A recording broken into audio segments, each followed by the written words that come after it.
Backrooms. Chiwetel Ejiofor. I said that up front because I just watched a video of him saying how to pronounce his name. I've never said it out loud, and I think I just did it correctly.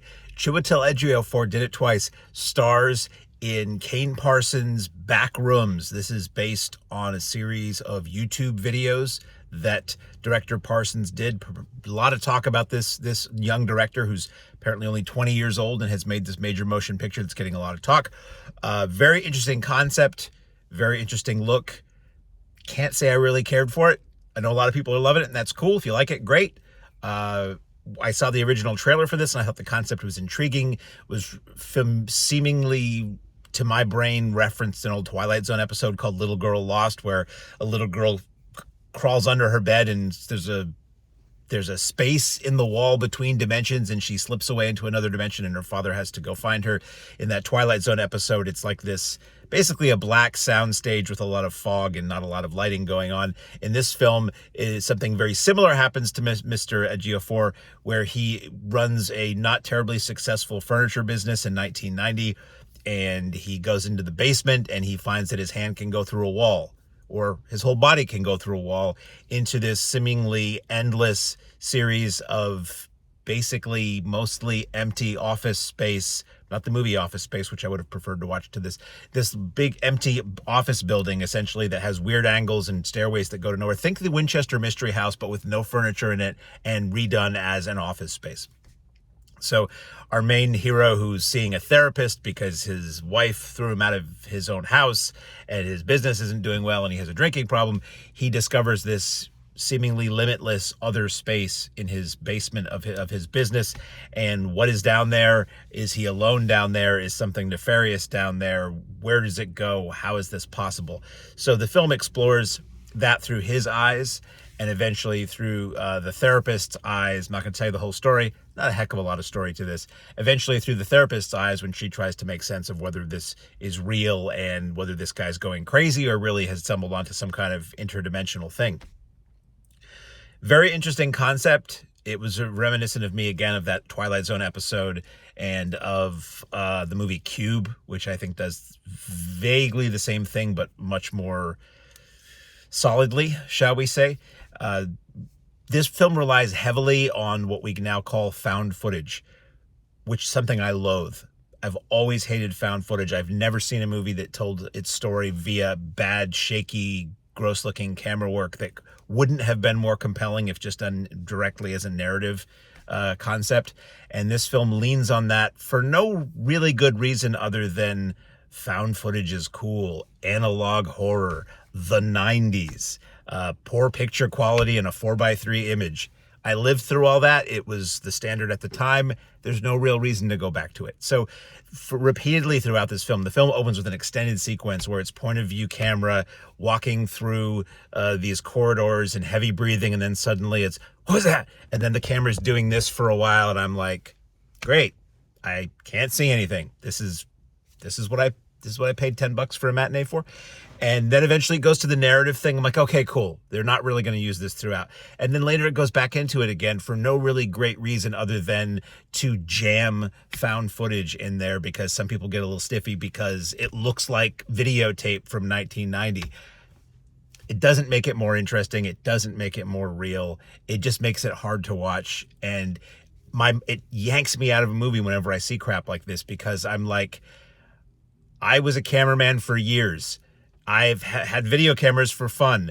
When your life is threatened, you drop the damn camera and run like hell. You don't make sure you're pointing your camera at the threat, or if you're holding a camera and you're trying to open a door, you don't make sure you're pointing the camera at your hand opening the door.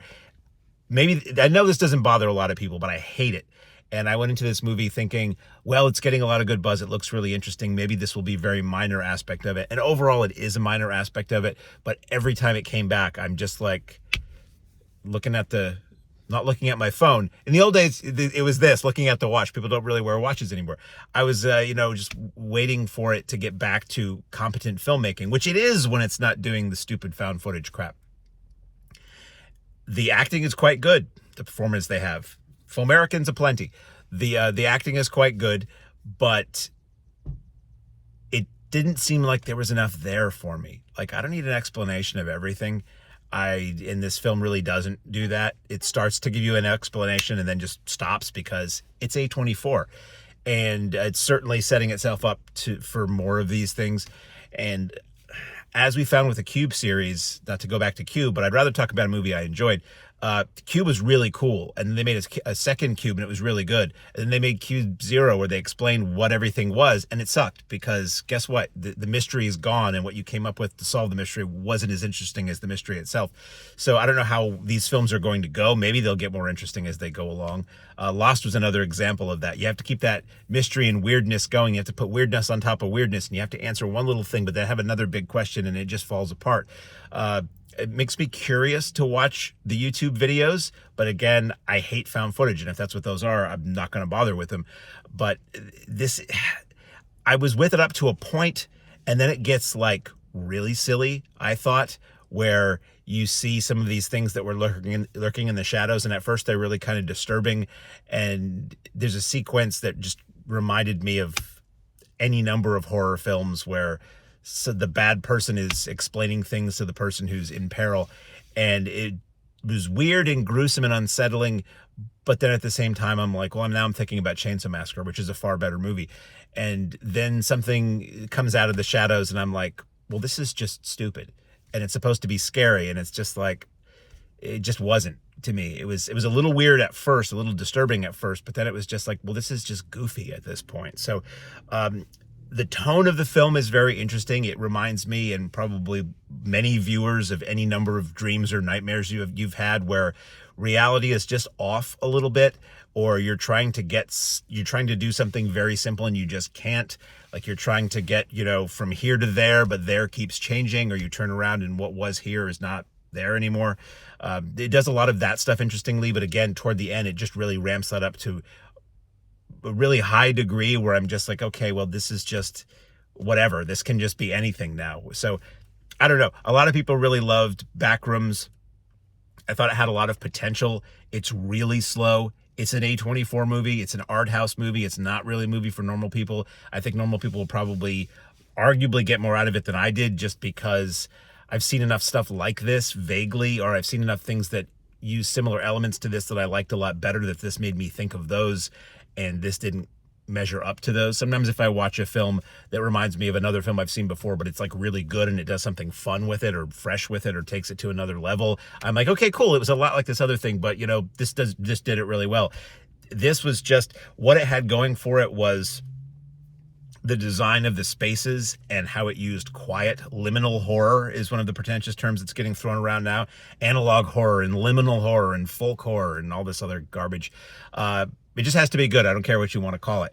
And I thought this was, literally I just sat in the car. I can see the theater I just walked out of from here. This is fresh reaction to this film. And I just thought it was kind of a wank, kind of a whole lot of nothing.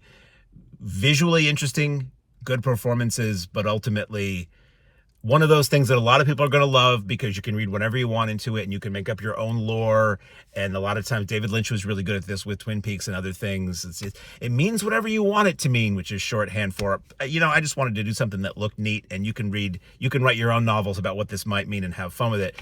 I think a lot of people are going to read a lot into this and have theorizing in their online forums and all this other stuff. And for me, I only judge by the experience I had in the theater, which was it looked neat. It was kind of boring. It was kind of silly, and some of it was really hard to look at. So Backrooms is there for your dancing pleasure, as well as a series, which of what I hear very good, a series of YouTube videos. Regardless of what I just said, major kudos to the director, who's young and got a major motion picture with a top-notch cast produced from a bunch of YouTube videos that probably didn't cost much at all. So curious to see what this guy does next. I'm sure if this makes money, Backrooms 2, more Backrooms, is probably on the slate by him or somebody. For me, I'll be very dubious of going back into these Backrooms unless they just use a nice motion picture camera and not somebody's VHS-C camcorder from 1990.